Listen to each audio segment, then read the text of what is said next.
is weirdly terrifying. Blade, what is this? Fasten your seatbelts for a 360-degree burnout. Precision handling for 1 to 4 drivers. New Mario Kart 64. It really kicks asphalt. It certainly gets your attention. Anyway, good evening, folks, or I guess I should say, hello, people of the future. It sort of slipped my mind that this weekend I'm headed off to the races again. Funny how that keeps happening when it's time to do a Mario Kart game. So I got in touch with Steffi, the MLG Panda. Say hi, Steffi. Hello? Say that one more time, Steffi. It sounds like you cut out. Hello? Anyway, I got in touch with her and we decided to record you guys the next stage of our little Mario Kart duel before I head off for the races. So, you know anything about Mario Kart 64, Steffi, or should I just tell the tale of the tape? I don't really know anything about the development of this game.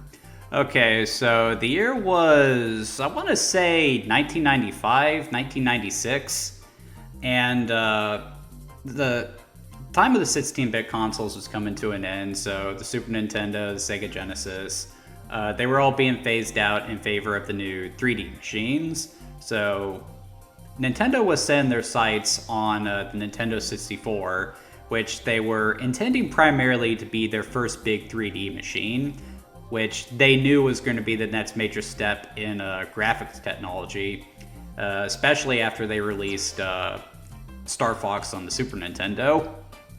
So they wanted to make sure they had a stellar launch lineup, so they put 3 games into development at first.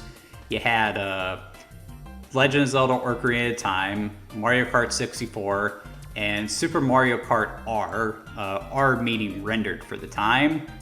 So development went pretty smoothly on Mario Kart R, or Mario Kart 64 as it would ultimately become. And for good reason, because racing games tend to be pretty easy to do in 3D. A lot of the early 3D games tended to be racing games. But when the game was about 90% finished, I think, all developmental resources were pulled from the project and put towards Super Mario 64. Nintendo saw what was happening with Sony and their machine, and they just wanted to make sure that Mario Kart 64, that Super Mario 64 was just as good as it possibly could be, because they knew it needed to be a revolution in order to stand out.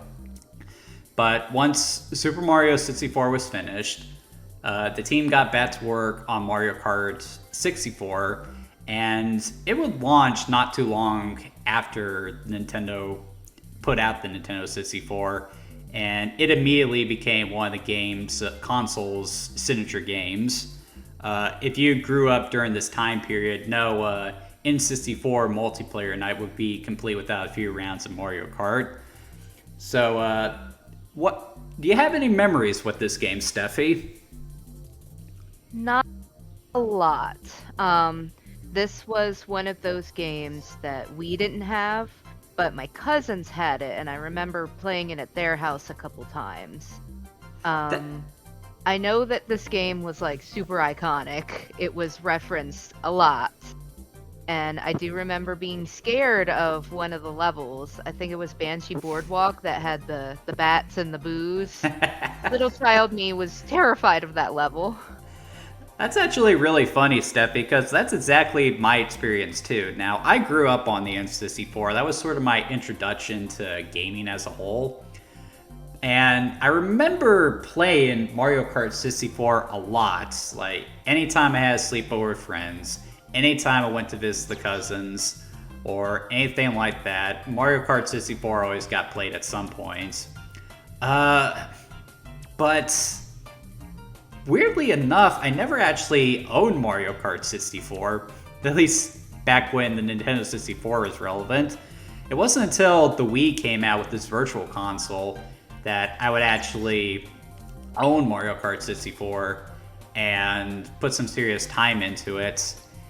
And unfortunately, it was also when I realized the effect that time can have on how good we perceive a game to be. I remember Mario Kart 64 just being awesome, but then when I played it on the Wii,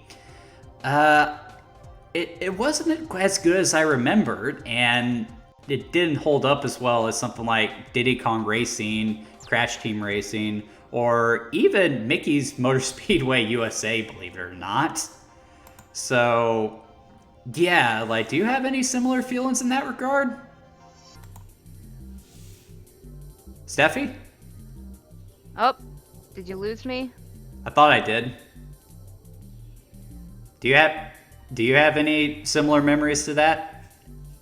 Like rediscovering Mario Kart 64? I guess we're still having an issue with Discord. You still with me, Steffi?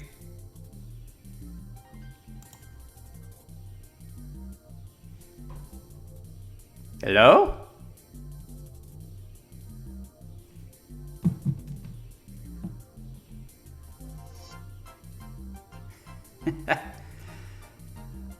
While Steffi gets Discord sorted out, I'm going to go ahead and boot up the game software.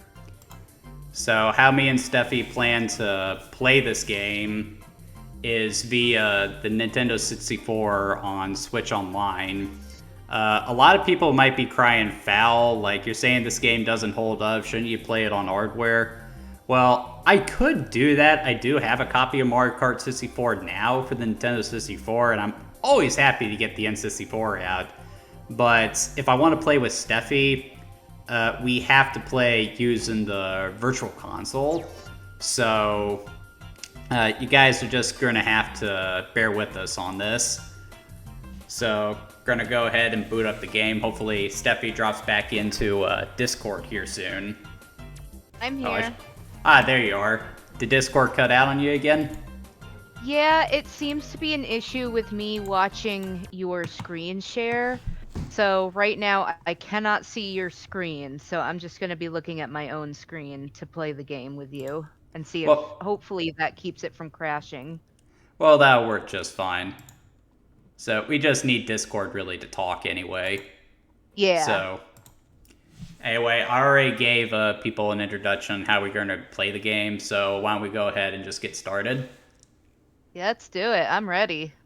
All right, and just like before, Steffi, when we played Super Mario Kart, if you manage to win the majority of points within the next hour or so, then you get to choose what game we play next for the stream. What game I play next for the stream. Sounds good. I already have an idea of what I'd like you to play next. Okay. And I know we're already well into this, but now I'm concerned if I actually hit record, which thankfully I did. Okay, good. So what's our time looking like? Okay, so we started the stream around 8:15, so we'll go until 9:15. Sounds good. And I'm going to keep notes of what our scores are because I know it's a little harder to remember on 64. Yeah. All right, here we go.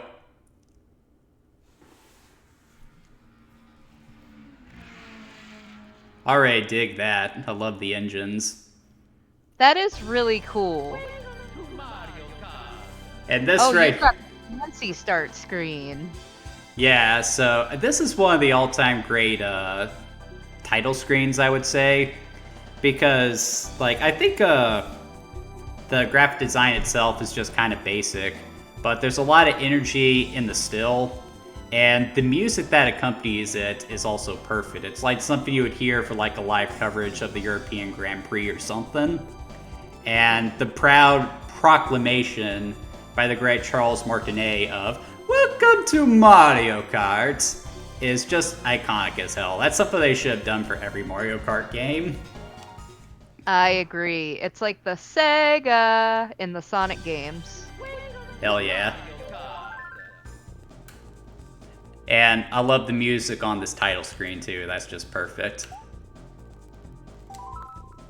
Okay, so Steffi has requested that we play 50 cc's. Wait. Did you get it? Yeah, I got it. Select your player. And in regards to the roster, it's basically the same as it was in Super Mario Kart, with one notable difference. They swapped out Koopa for Wario, who I believe is making his first 3D appearance here as well. I know a lot of people are going to say, too, did they swap Donkey Kong Jr. out for Donkey Kong? Well, actually, if you remember, according to Rareware, the Donkey Kong in their game is actually Donkey Kong Jr. grown up. And this Donkey Kong in particular, his sprites and assets were actually made by Rareware. So, yeah, Donkey Kong Jr. is still technically in the game. He's just grown up now. But anyway, that's who I'm going to be.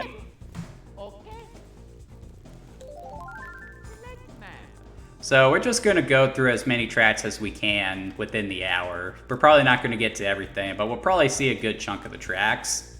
Anyway, let's go ahead and start with Mushroom Cup. Sounds good.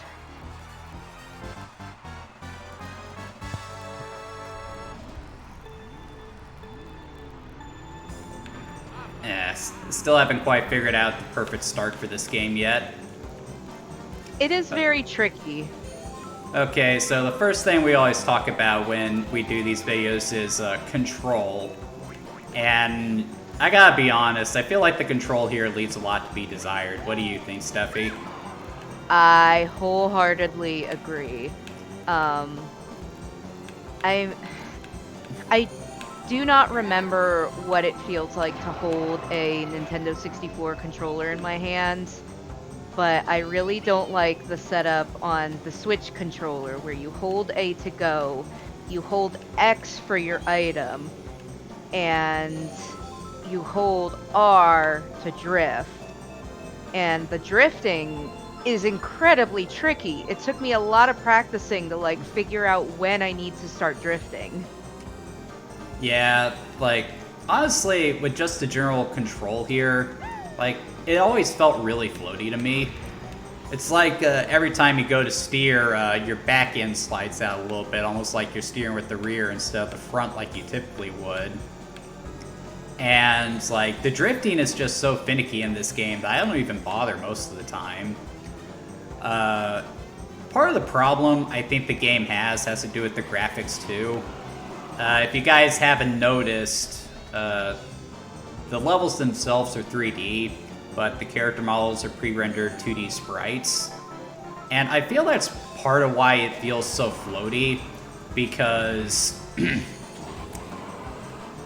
there's just a disconnect between the two graphics. You never feel like the character you're playing as is actually sitting on the track with his wheels on the ground. You get what I'm saying, Steffi? Yes, I was noticing this earlier, and I wasn't really sure how to describe what was wrong, so you just perfectly put it into words for me.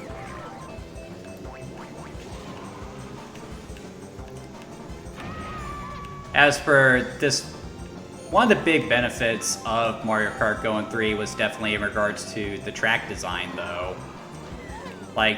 You can see it just a little bit here. You have bank turns, you have a tunnel, you have all that stuff.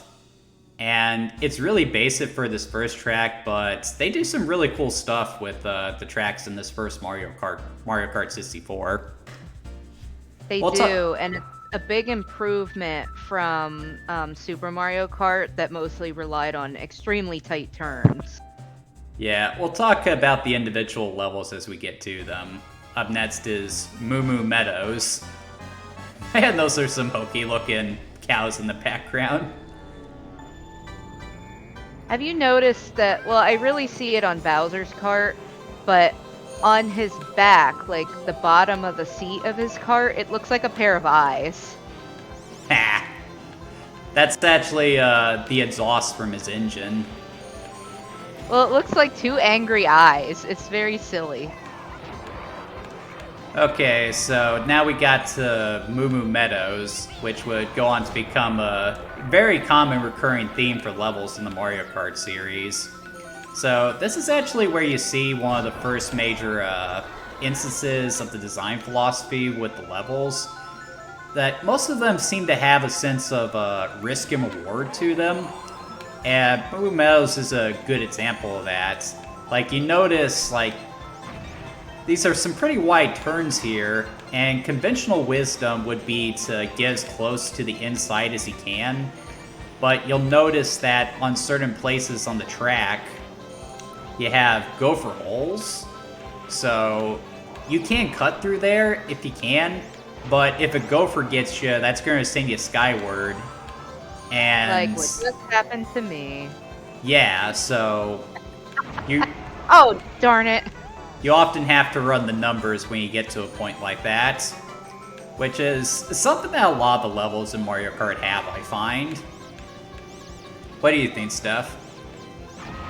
Yes, I've noticed that a lot, and something I have noticed in this game too is that they love their course hazards, and it gets really insane in some levels. Yeah, especially one level in particular, our mirror mode, but we'll get to that later. Well, No, we you- are not trying mirror mode tonight. Woohoo! I'm not sure how you managed to get a run on me there, but okay. We actually got a race tonight. A lead shell and some mushrooms. That's what it was. Look at how close that is. Yeah. 15 to 15. Ah, Cheap Cheap Beach. This is a great one.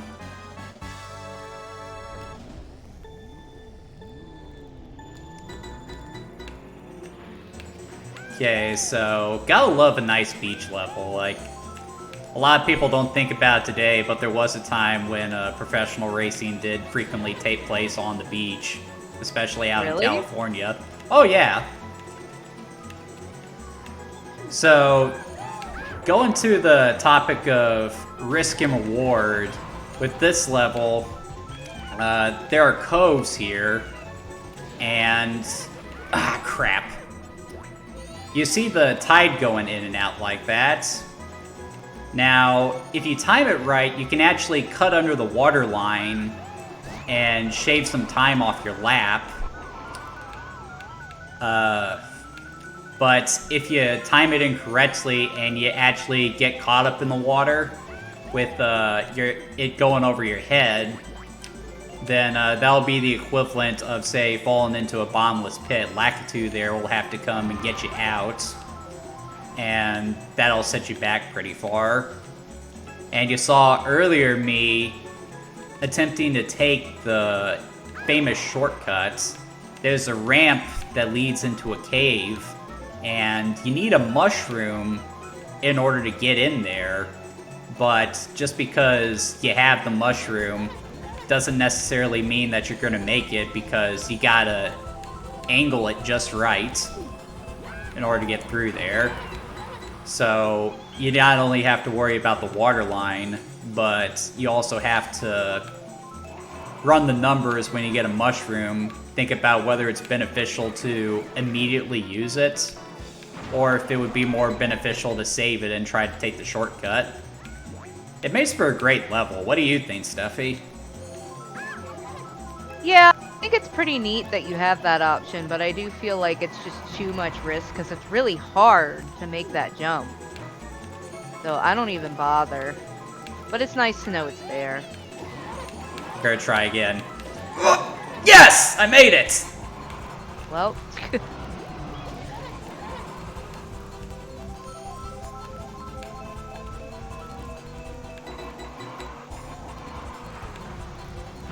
And that's a victory for old Jaker.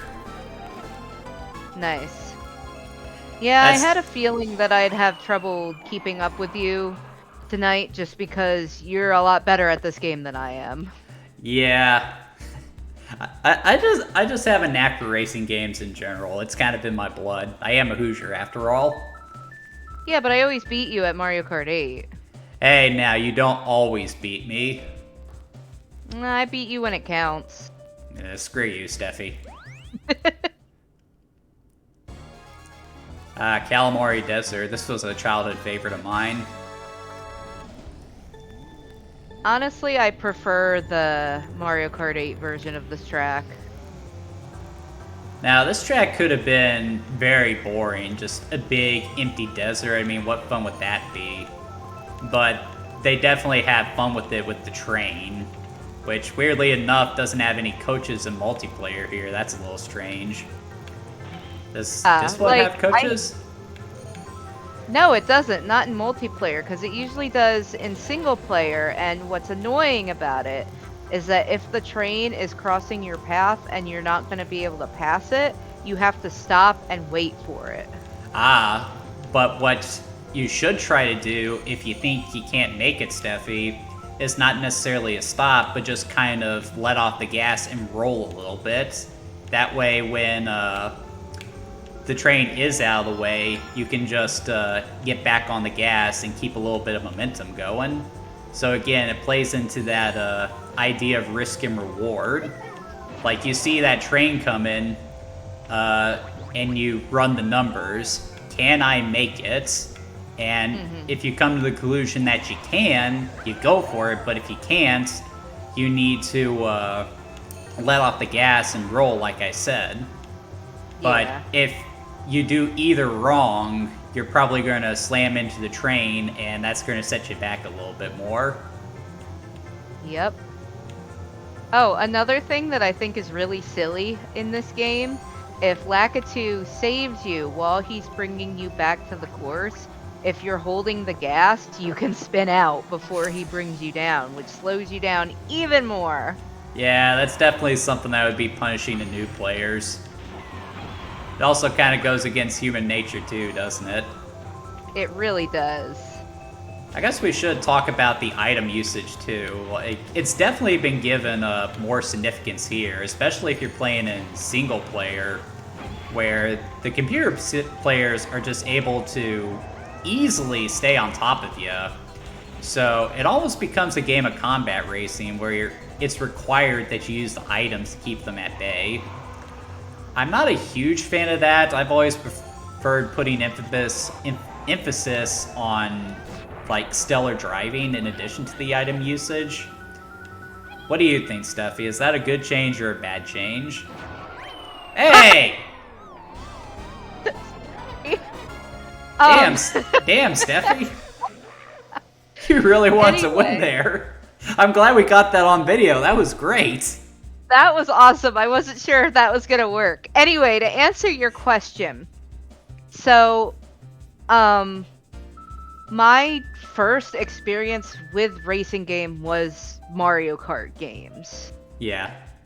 So, I never, played the skill-based games. I mean, I did a little bit when I was younger, but I didn't like them because they weren't fun, because you couldn't chuck, shells at people and stuff. But what I love about Mario Kart and the items usage and, how things can just change at the flip of a hat, I think it's fun. It's like a party game as a racing game, and that's what I've always loved about it. You've always complained, Mario Kart relies on the items too much, and it's supposed to. It's not really supposed to be a game of skill. At least that's what I think. Well, see, it's not that I'm necessarily against the items. It's just there's specific items that get on my nerves with the modern games.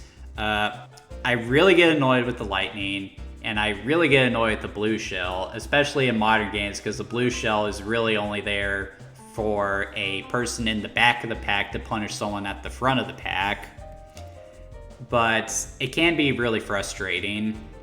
But speaking of that, Steffi, the Mario Kart 64 is really where the concept of rubber banding started too, where you get the more powerful items if you're further back in the pack. Though it's far less obnoxious in this game because you don't have many of the more obnoxious items from the modern games yet. Yes, and I have noticed from my practice runs that the blue shell does not seem to show up quite as frequently, but I have seen the lightning pretty frequently. Let me tell you something, Steffi. I've actually been playing this game a lot over the past week, getting ready for this. And I think in the entire time playing all the cups and everything, I have yet to actually get a blue shell from a CPU player. Isn't that weird? Is. Yeah, I don't see it very commonly. When I was playing with just CPUs, I saw it maybe once this week, but I was playing multiplayer with Kyle yesterday, and he kept getting them. So I wonder if the blue shell is something it favors for human players more so than the CPUs. Probably. And the blue shell is actually probably at its best in Mario Kart 64 because I commented early on how in modern games the blue shell is just there to punish whoever is in first place from the back of the pack. It doesn't really help anyone. But here, the blue shell has the added effect of staying on the ground and actually hitting other players as it heads toward the front, which I feel is how it should be, and I'm glad they brought that back for Mario Kart 8. So by the way, our score is currently Steffi 30 points, Jaeger 24 points. Okay, yeah, so you do have a lead on me, Steffi. Don't get too comfortable there, though. I absolutely earned that lead. You gotta admit that. Oh yeah, I will give you that. That was just beautiful what happened there. That's gonna go down in history as one of the best Mario Kart moments we ever had. I'm so happy we got that on tape. I know, I love it when we have these moments. And right here, this is one of the levels that really intimidated me as a kid, Toad's Turnpike. Because when you get down... That's an adult. Because when you get down to it, the concept is kind of messed up. We're essentially having a go-kart race on a friggin' freeway. Yes. And, like, there was one particular level I was talking about in mirror mode that is just terrifying. And this is the level I'm talking about, because right now, it doesn't seem too bad because, you know, we're sort of moving with the traffic. But in mirror mode, not only does it rotate the track so it's going the other way, but it also changes the flow of the traffic so the cars and trucks are actually headed towards you, and that makes them infinitely harder to get by. It's a complete nightmare, dude. Yeah, that sounds terrifying. Yeah. It's funny we're talking about this level being so terrifying, but like, it's got some pretty upbeat music, doesn't it? It does. Mario Kart 64 just has a great soundtrack.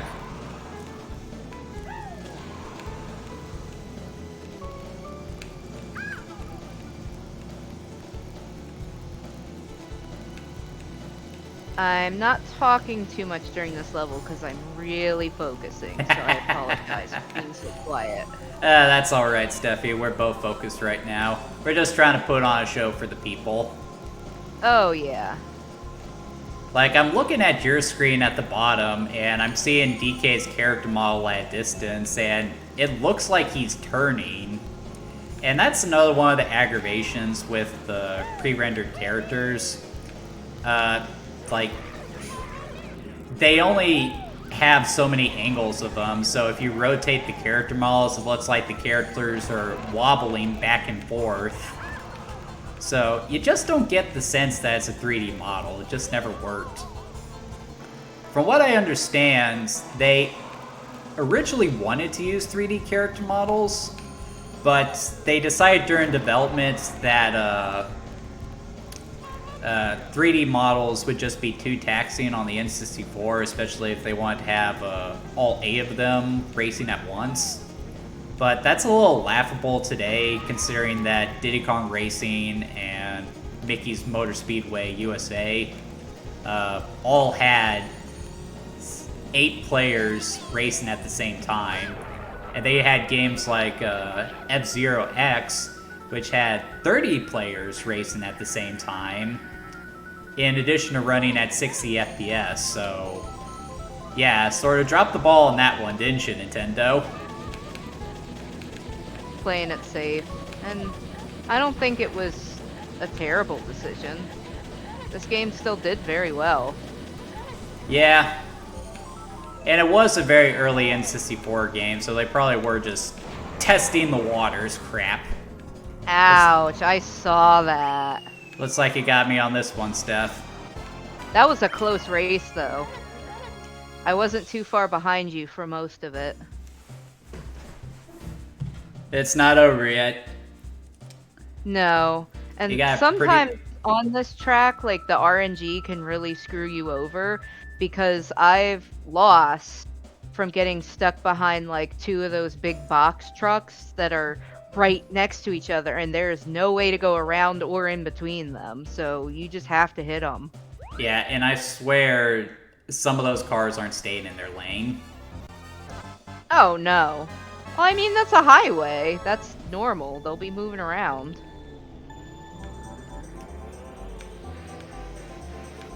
Now, this is probably one of the worst tracks in the game, I would say. Like, it doesn't seem too bad at first, but there's one stretch of it that is just aggravating. And Remember how I was commenting on how this game has a ton of course hazards and it's kind of ridiculous? Yep, you're talking about the snowmen. Yep.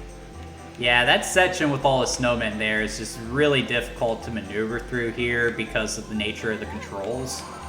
It's just a little too easy to get caught up in the back end if you feel the need to correct yourself. Definitely. And I also feel like your traction is a little looser too. I mean, it is an ice level. It seems like all of the ice levels in this game have way more hazards than there needs to be. I think it's Frappe Snowland, the one in the Star Cup. That one has a bunch of penguins sliding everywhere, and it's really tough. That ice effect though, dude, that's beautiful. Oh, yeah.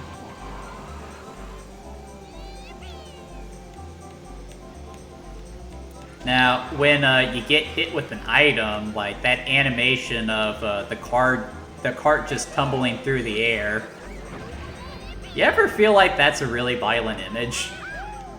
It is. And it's something I always loved about this game, because it's so silly, but now, like, playing it, it's like, let's just get on with it. It feels like it takes up way too much time. Yeah, it's very punishing to get hit with the items here. Yes. I mean, times were different back when Nintendo 64 was the big thing. And this was kind of... like people had more time. Like, we weren't as much in a hurry as we are now. Oh my god! I hate this level! Ugh. Looks like I'm gonna make up some points with this track.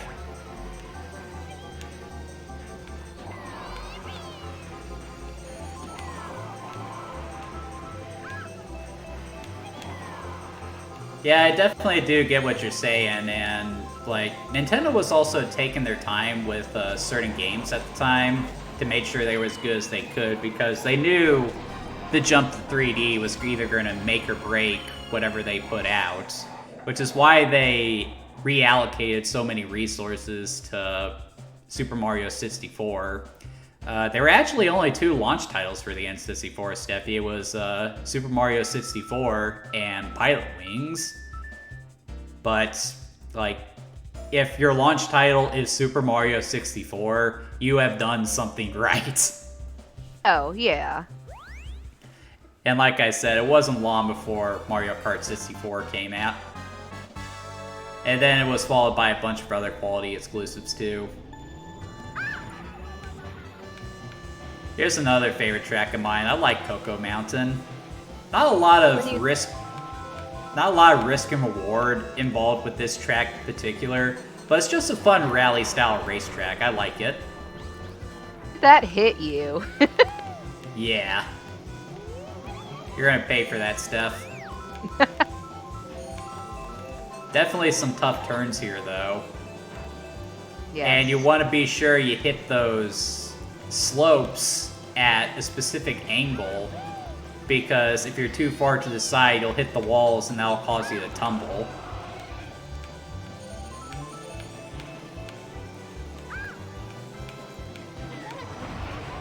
Ha ha ha! Well, that was interesting. You hit me while I was going uphill, and it made me slide downhill. Yeah, and I noticed when I shot you, what happened was Like, instead of the red shell just going straight for the back, I fired it slightly to the side, and then it came at an angle, so it went around the banana. So there's some interesting item behavior with this N64 release, too, compared to modern games. Like, if I had thrown that red shell at you in a modern Mario Kart game, it would have just went straight for the banana, and it would have done nothing. What I don't like about the item throwing in this game, particularly with the shells, is that it has to spin around your cart first, and then it throws it at an angle. So if you're ever in a spot like where I am right now, where there's high walls, there's no point in throwing a shell because it's just gonna spin around and then hit the wall and die. Yeah, accuracy is a big problem here, and you also really can't use your red shells unless you can actually see the driver. Otherwise, it's just gonna butt against the wall. Yeah, that is something that they improved upon in future games. Ah, great. You're gonna squeeze me again, I bet. Or maybe not. Get across the finish line. Damn. Not this time, Steph.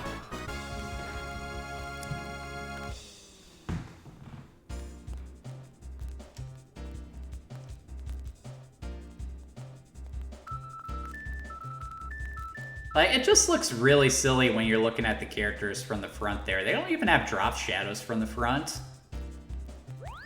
Yeah, they're just like placed in the world. And of course, Mario Circuit's pretty basic clubhouse style track.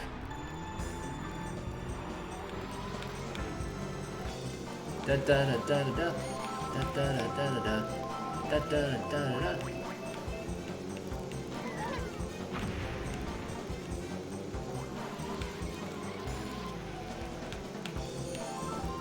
Another memorable track for sure. Oh yeah. You know, these simple tracks have always been my favorites in Mario Kart. Yeah, nothing like a good racetrack. Makes me want to play some Gran Turismo too. That's a movie we should watch when you come down to visit in June, Steffi. That's a really good one. Yeah, I've never seen it. It's really good. Love it. I got it on DVDs if that tells you anything. Yeah.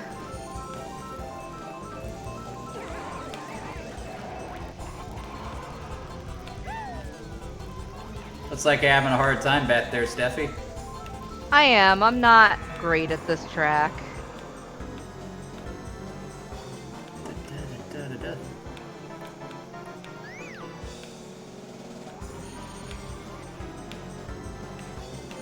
Those are fun. I'm going to use the boo power up.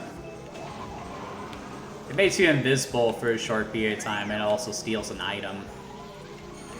I kind of wish modern Mario Kart games let you keep the invisibility item.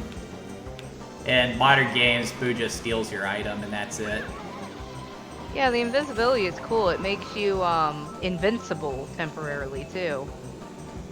You're still Not affected. Like Star, but Yeah, you're still affected by the terrain, and you don't get a speed boost. yeah. But you can't get hit by items. And that is it for the second cup. Alright, let's see. Where are we at on points, Steffi? We are tied. Wait, Ooh. 30 and 21. So I currently have 51 points, and you have 54. I'm going to assume your math is good on that. Yes. Yeah, I like how they threw in Peach's Castle from Sissy 4. That was a nice touch. But yeah, you see how the characters keep leaning every time you look at them from the side? Mm-hmm. Like, they clearly skipped a few steps in rendering the character animations. They did.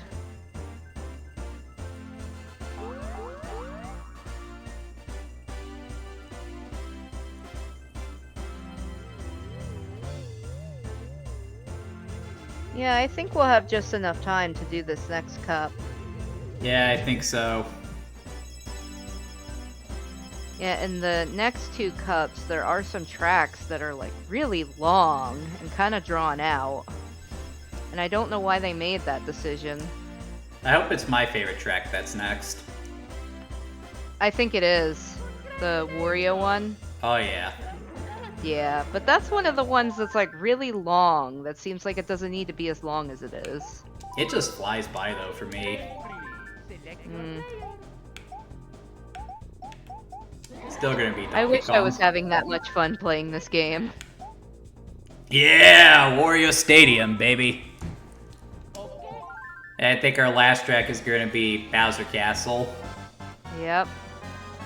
Which is unfortunate because I'm terrible at Bowser Castle in this game. Yeah, I think that's the worst track in the game, honestly. But yeah, this is my favorite track in the game. Like, I grew up around dirt tracks, so this just clicks with me. And this was also noteworthy for me as a child because this was my dad's favorite track when he would play with me and the brothers. It's a nice memory. Yeah, my dad used to race sprint cars, so this is the kind of stuff he used to race on.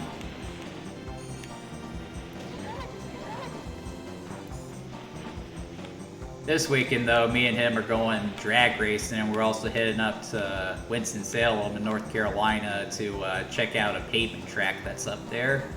Should be really interesting. My dad was always really big into NASCAR, and we would go up to the Charlotte Motor Speedway every now and then, and they would do this big car show, and you could see all the old cars and the race cars. There were always lots of vendors and stuff. Yeah, it's always fun going to do that. Part of the fun of going to a drag race is going into the pits and seeing all the pit crews working on the cars and everything. And like, these aren't like the stock cars you see in NASCAR, Steffi. These are just monster machines built for speed. Basically borderline rockets. And Oh, I know, I've seen them. And like those videos I send you of the cars racing, it might not seem like much if you're watching on video, but if you're actually there in the stands and you feel the vibrations as the cars just shoot by you at God knows how fast, it's just such a thrilling experience. Especially if it's especially at night if you can see the fire shooting out of them. That does sound pretty cool. Me and my dad are actually going to get to see that. They got Top Fuel and Funny Cars scheduled for 7 o'clock, so that's going to be awesome. You gonna send me a cool video? I'll be sure to do that. Nice. And talking about some of the design aspects of this track, so as Steffi said, this one's really long, but like I said, it just kind of flies by just because of how busy it is. You got lots of ramps and inversions, airtime, some really tight hairpin turns. And there's one aspect of the track that if you're really clever, you can take advantage of. I think I'm going to be coming up on it here soon. Basically, it's where you want to save your items for so you can screw over whoever you're racing against. I think Steffi knows what I'm talking about. I'm not completely sure. So it's this section right here. Jump. Oh yeah, if you can get someone with the red shell like right there, they'll likely tumble into the crevice and then they'll automatically be at the back of the pack. Oh yeah, there was one time where CPU used lightning and like everybody was jumping over that gap, so we all fell in the gap. That was really funny. Yeah, it's just a place where you can get an instant reversal. Like an Uno reverse card. This would also be the start of Wario's fascination with dirt tracks too. Him and Waluigi. It's funny. Wario always had my favorite tracks in any Mario Kart game. I can confirm this. He always picks the Wario tracks. I'm surprised you're not playing as Wario tonight. You know me, Steffi. I like to be the good guy, so I decided I'd beat Donkey Kong instead. But isn't Donkey Kong Jr. the one that's not the good guy? Nah. Donkey Kong Jr. is the one from Donkey Kong Country. Oh. It's Cranky who kidnapped Peach. You mean Though I Pauline? guess, yeah. Though I guess Donkey Kong, the one from Country, also did steal the mini Marios in Mario vs. Donkey Kong, so I guess he is something of a kleptomaniac. Yeah. That's something else I'm going to have to play at some point. I'm also going to have to look at a Mario RPG in the near future, too. The 1,000 Year Door is due out here soon. And I did tell you... And I did tell you that I would play that game, so that is on the docket stuff. You're gonna play 1,000 Year Door? I'm going to play 1,000 Year Door, not for the stream yet, since I haven't, really dug into it, but when that comes out, I'll probably take a look at a Mario RPG. Maybe we can have you on there and you can take the wheel and I can talk with you about it. That sounds good to me.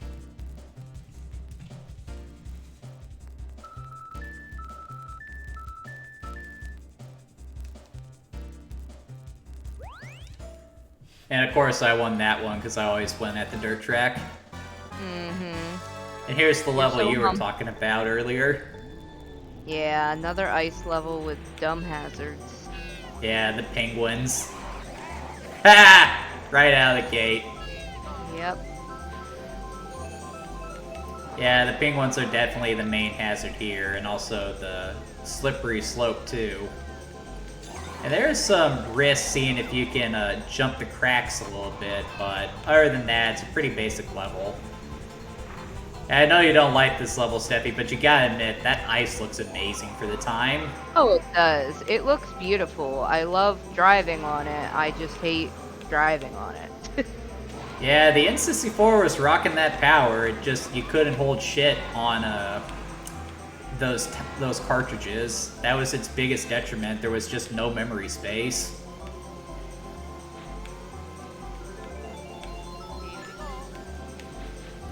That's also why a lot of studios that originally made games for Nintendo consoles on the Nintendo and SNES ended up jumping ship to the PlayStation simply because they wanted to use CDs. It was cheaper and you got more memory space too, so it just made more sense to do that. Yeah, that's fair. Cartridges definitely have their charm, though. Oh yeah, I still have most of mine.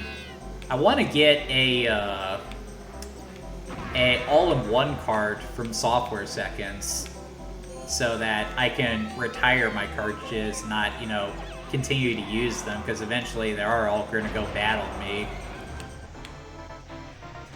It's nice that you can get that. It'll be a lot cheaper than, my modified consoles.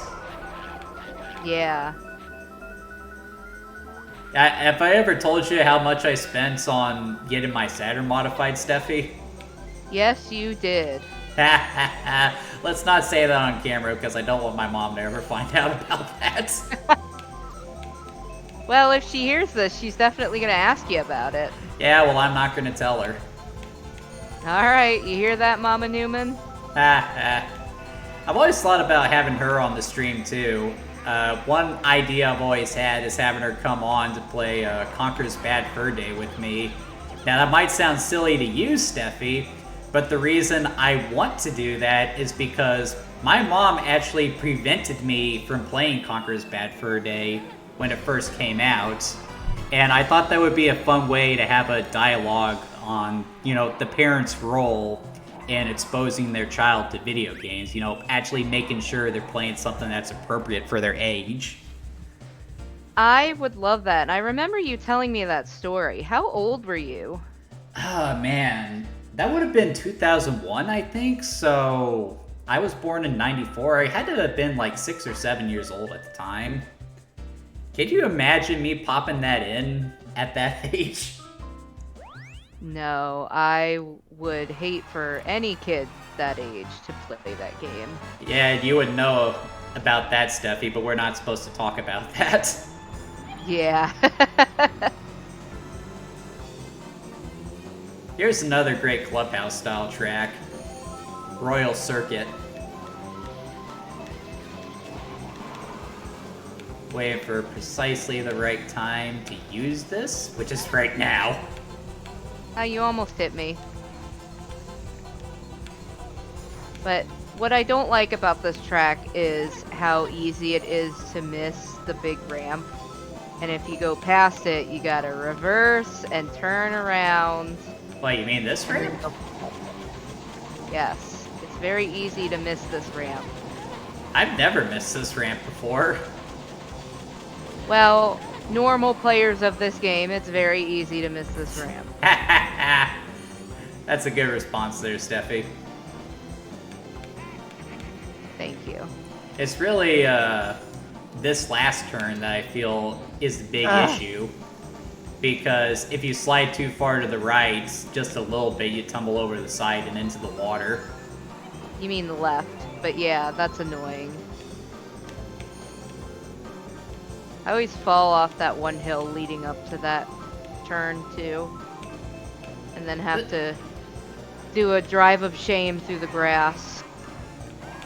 This is another track that really got a great makeover in Mario Kart 8 too. Absolutely. Like, I love how they remade these tracks, and they made a lot of changes, but they still kept, like, the feel of the track. Oh yeah. And that's how a remake should be. That's something else I really like about this game compared to newer Mario Karts. The lightning isn't as frustrating as it is. It doesn't make you drop your items, so it's something that just slows you down rather than completely disrupts your game plan. Thing I noticed too about this game is that if you fall off and Lakitu has to rescue you, you still keep your items as well. Darn it! Speaking of that ramp. Yeah, see, that's the spot I was talking about. And there you go, spinning out. You're not supposed to hold the button, Steffi. Yeah, it's human nature.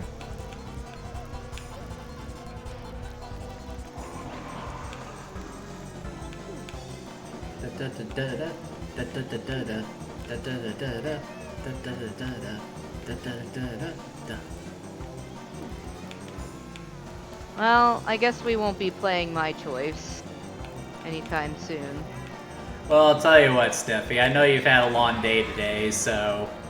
Ah, crap, I missed the ramp! No! What happened to... I've never missed that ramp! You jinxed me, Steffi. Well, now you know what I'm talking about. Like, if you miss it, you're screwed.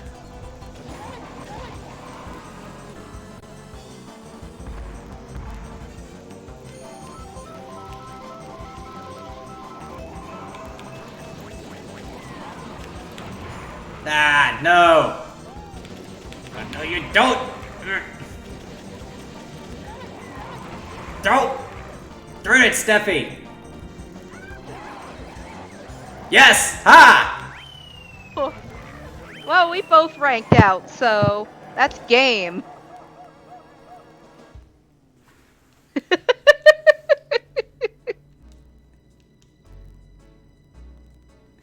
Yeah, that's another thing too. If you don't score within 4th place, you're out. Yeah, which is something I don't really care for. Before we call it, Alright. Steffi, how about I give you a chance to put a game on the docket? You want to do a quick round of battle? We can try. I've never done the battle in this game.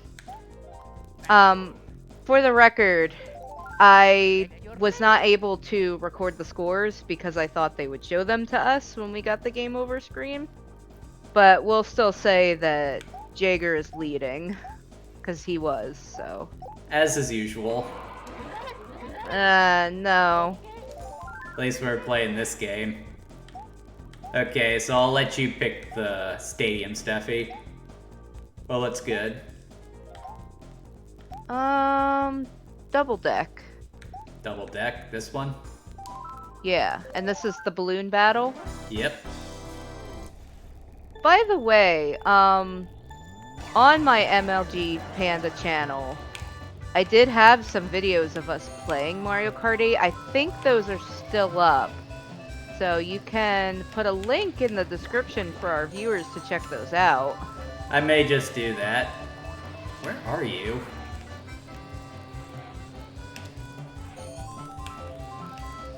Nobody tell him there's a map in the corner of the screen. I see that, but it's a multi-layer track.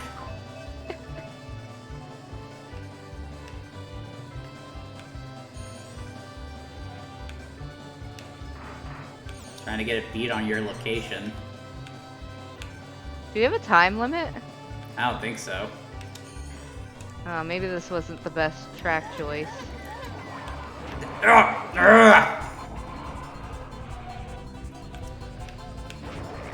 No! Are you doing this on purpose? No! I was praying and spraying there. You were praying and spraying? Yeah, you've never heard that expression before? I have not. You know, the whole idea of American-style shooting? Oh. Yes. Yeah.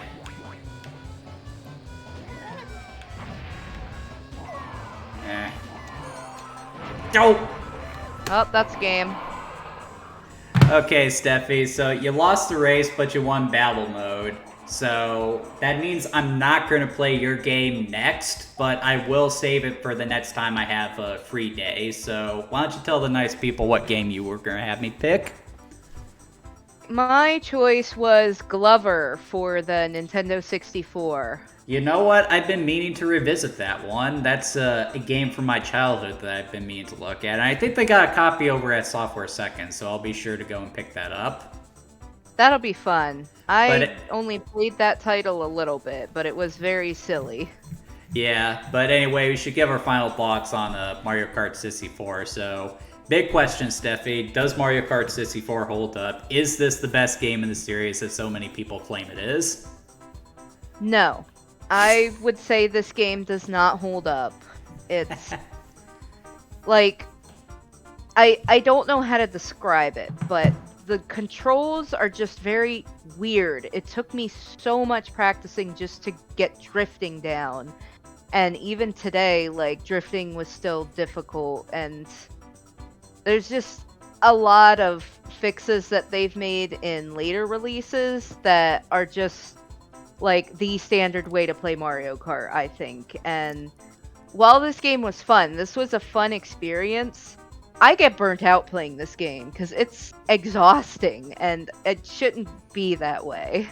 Yeah, I can imagine. And there is a term for what you're talking about, Steffi. Mario Kart 64 has simply aged, and it's not that this game was bad when it came out, or that it's even bad now. It's just that every Mario Kart game, with maybe the exception of Super Circuits, is better than this one.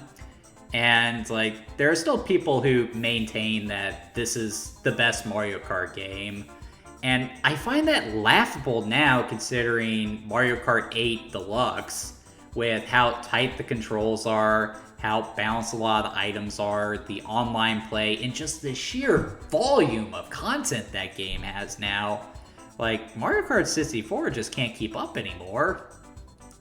And, like, again, this is still a lot of fun to play, especially if you have friends, but yeah, it's definitely showing its age. It's not as good as it once was, and I would even argue that there are better kart racers on the N64 than this one. What? You know, Diddy Kong Racing, like even Mickey's Motor Speedway of all things. Coincidentally, both of them made by Rare, if you can believe it or not. I even say that there's an argument that Crash Team Racing on the PlayStation is better than this one. Those are games I've already played Diddy Kong Racing for the stream, but I may have to play the other two at some point. Yeah, I'd be interested in seeing Mickey's Motor Speedway because that's one I've never seen before. Like, unfortunately, well, I don't know if it's really unfortunate, but I more grew up playing Super Nintendo games, and while we had a Nintendo 64, my parents didn't really get us a lot of games for it, so I did miss out on a lot of 64 titles. But I Yeah, sure played the heck out of Super Nintendo. yeah. Thankfully, you have a friend like me who can introduce you to some of the more obscure titles on the system.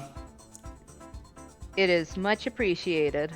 Well, anyway, thanks for joining me tonight, Steffi, and thanks for doing this on such short notice. Yeah, thanks for having me. And if you guys enjoyed tonight's content, be sure to like and subscribe. I do these videos typically every Saturday live. I had to pre-record this week just because I was out of town, but I do typically try to do things live if I can. Basically what we do here is I take a video game, I play it for an hour, and I just talk about the history and design of it, because that's just something I'm really passionate about. I don't play games from start to finish, because I feel like you're missing something if you don't play the game yourself. Though nothing against people who choose to consume video games in that manner. It's just something I would like people to consider when they make that choice. But if you enjoyed it, please like and subscribe. This isn't going to be the last time I have Steffi on the stream either. And she's even talking about doing her own content as well, so stay tuned for that. Anyway, I hope you guys all have a good night, and see you next time. Later.